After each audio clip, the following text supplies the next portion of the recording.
Hi friends, ನಿತ್ಯ ಸವಿ ಚಾನಲ್ಗೆ ಸ್ವಾಗತ. ಹೊಸದಾಗಿ ನನ್ನ ಚಾನಲನ್ನು ಯಾರು ನೋಡ್ತಾ ಇದ್ದೀರೋ ಪ್ಲೀಸ್ ಸಬ್ಸ್ಕ್ರೈಬ್ ಮಾಡ್ಕೊಳ್ಳಿ. ಇವತ್ತು ನಾನು ಮೊಟ್ಟೆ ಮಸಾಲ ಮಾಡ್ತಾ ಇದ್ದೀನಿ. ತುಂಬಾ ಡಿಫ್ರೆಂಟ್ ಆಗಿರುತ್ತೆ, ತುಂಬ ಈಸಿಯಾಗಿ ಮಾಡ್ಕೋಬೋದು. ಏನೆಲ್ಲ ಇಂಗ್ರೀಡಿಯೆಂಟ್ಸ್ ಬೇಕಂತೇಳಿ ನೋಡೋಣ. ಒಂದು 6 ಮೊಟ್ಟೆ ತೊಗೊಂಡಿದ್ದೀನಿ. ಜಾಸ್ತಿ ಕ್ವಾಂಟಿಟಿ ಬೇಕಿದ್ದರೆ ಜಾಸ್ತಿ ತೊಗೊಳ್ಳಿ. ಒಂದು 3 ಟೊಮೆಟೊ,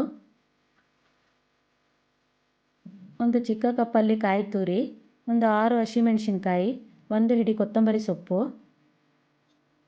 1 ಗಡ್ಡೆ ಬೆಳ್ಳುಳ್ಳಿ, ಒಂದು ಚಿಕ್ಕದು 6 ಈರುಳ್ಳಿ, ಒಂದು 3 ಬ್ಯಾಡಗಿ ಮೆಣಸಿನ್ಕಾಯಿ. ಒಂದು ಕಡಾಯಿಗೆ ಸ್ವಲ್ಪ ಆಯಿಲ್ ಹಾಕ್ಕೊಂಡು ಈರುಳ್ಳಿ, ಬೆಳ್ಳುಳ್ಳಿ, ಹಸಿಮೆಣಸಿನ್ಕಾಯಿ ಮತ್ತು ಒಣಮೆಣಸು ಇದನ್ನು ಸ್ವಲ್ಪ ಫ್ರೈ ಮಾಡ್ಕೊತಾ ಇದ್ದೀನಿ. ಇದು ಈಗ ಚೆನ್ನಾಗಿ ಫ್ರೈ ಆಗಿದೆ. ಇದಕ್ಕೆ ಕೊತ್ತಂಬರಿ ಸೊಪ್ಪು ಹಾಕಿ ಫ್ರೈ ಮಾಡ್ಕೊತಾ ಇದ್ದೀನಿ. ಈ ಸಮಯದಲ್ಲಿ ಕಾಯಿ ತುರಿ ಸೇರಿಸ್ತಾ ಇದ್ದೀನಿ. ಇದು ಸ್ವಲ್ಪ ಚೆನ್ನಾಗಿ ಫ್ರೈ ಆಗಬೇಕು.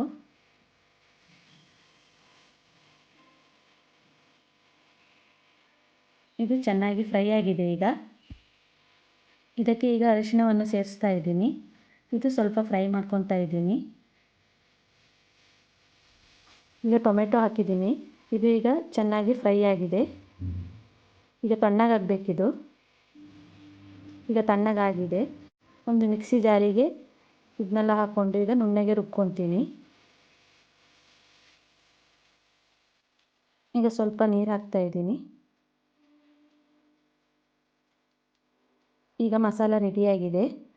ಒಂದು ಕಡಾಯಿಗೆ ಒಂದು 3 ಸ್ಪೂನ್ ಆಯಿಲ್ ಹಾಕ್ಕೊತಾ ಇದ್ದೀನಿ. ಈಗ ರುಬ್ಬಿರುವಂಥ ಮಸಾಲ ಇದಕ್ಕೆ ಸೇರಿಸ್ತಾ ಇದ್ದೀನಿ.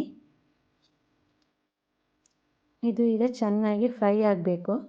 ಲೋ ಫ್ಲೇಮಲ್ಲೇ ಇಟ್ಕೋಬೇಕು, ಇಲ್ಲಾಂದರೆ ಸೀದೋಗುತ್ತೆ. ಇದು ತಿರ್ಸ್ತಾನೇ ಇರಬೇಕು ಈ ಥರ. ಈಗ ಚೆನ್ನಾಗಿ ಫ್ರೈ ಆಗಬೇಕು. ಇದಕ್ಕೆ ರುಚಿಗೆ ತಕ್ಕಷ್ಟು ಉಪ್ಪು ಸೇರಿಸ್ತಾ ಇದ್ದೀನಿ.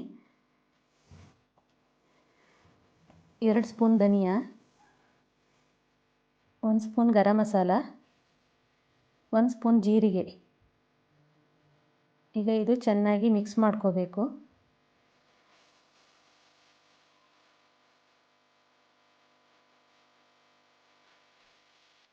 ಈಗ ಇದು ಚೆನ್ನಾಗಿ ಮಿಕ್ಸ್ ಆಗಿದೆ.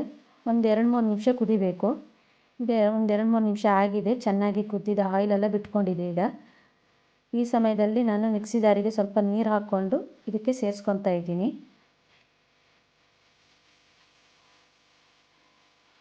ಈಗ ಚೆನ್ನಾಗಿ ಮಿಕ್ಸ್ ಮಾಡಿ ಒಂದು 2-3 ನಿಮಿಷ ಇದು ಕುದಿಬೇಕೀಗ.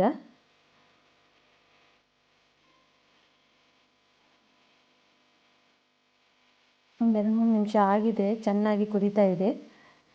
ಈಗ ನಾವು ಲೋ ಫ್ಲೇಮಲ್ಲೇ ಇಟ್ಕೊಂಡು ಮೊಟ್ಟೆ ಒಡೆದು ಹಾಕಬೇಕೀಗ. ಈಗ ಮೊಟ್ಟೆಯನ್ನು ಒಂದೊಂದಾಗಿ ಹಾಕ್ತಾ ಇದ್ದೀನಿ.